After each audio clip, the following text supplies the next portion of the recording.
Take a walk in the test field located in Fuyang City, East China's Anhui Province. You can see the thriving wheat plants are already in the heading stage.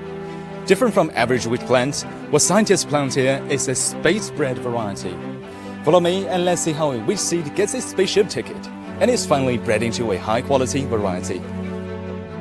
In 2013, about 100 grams of carefully selected wheat seeds from Fuyang Academy of Agricultural Sciences were sent to space by Shenzhou 10 spacecraft for a 15-day space trip.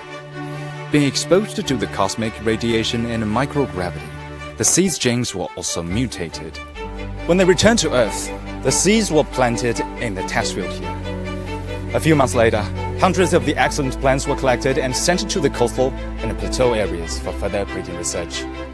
2015年，我们选育出了一个有益的品系，它具有矮杆、大穗，抗病好，生产力很突出，也就是我们现在的富航麦1号。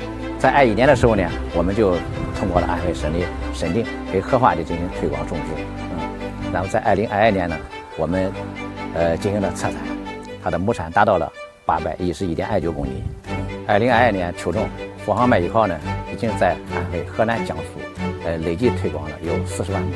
Over 1,300 pieces of breeding materials were sent to space by Shenzhou 14 and Shenzhou 15. Now, more space-bred vegetables and crops are coming to the market, and they are getting more popularity.